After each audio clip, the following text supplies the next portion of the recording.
अस्सलामुअलैकुम Weaver. Medicine की दुनिया में खुशामदीद। आज हम बात करेंगे गोनाडिल एफ कैप्सूल के बारे में। गोनाडिल एफ कैप्सूल को गेट्स फार्मास्यूटिकल ने तैयार किया है। और बात की जाए इसके फ़वाइद की और इस्तेमालात की, तो गोनाडिल एफ कैप्सूल मर्दाना तौलीदी निज़ाम के लिए बहुत अहमियत के हामिल हैं।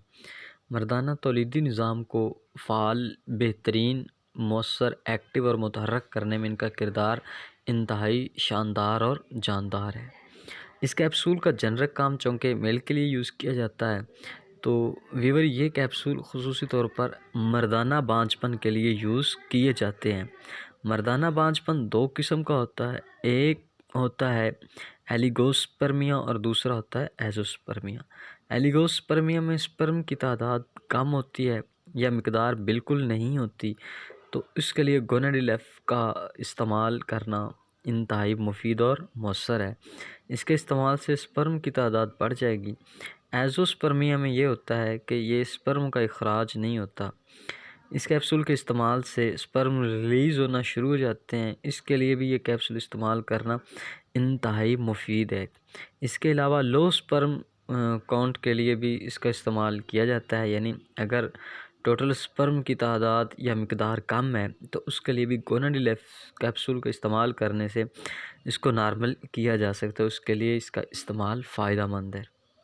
इसके अलावा हैपोगोनाडिज़म के लिए भी मुफीद है। हैपोगोनाडिज़म में ये होता है कि मर्द हज़रात में जिनसी हार्मोन्स कम पैदा होते हैं, इसके लिए भी इसका इस्तेमाल मुफीद है।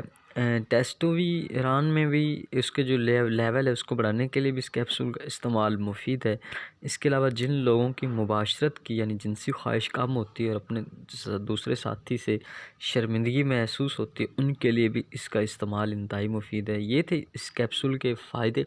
अब बात करते हैं इसके साइड इफ़ेक्ट के बारे में कि इसको इस्तेमाल करने से कौन से साइड इफ़ेक्ट हो सकते हैं। मतली और उल्टी हो सकती है, पेट में दर्द हो सकता है, सर में दर्द हो सकता है, भूख में कमी वाक़ई हो सकती है और नींद में कमी वाक़ई हो सकती है।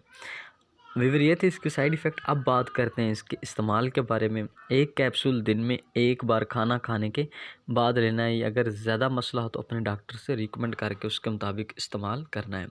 इसके साथ ही हमारी इन्फॉर्मेशन का एंड होता है। अगर आपको हमारी वीडियो अच्छी लगी तो इसको लाइक और शेयर करें और हमारे चैनल को सब्सक्राइब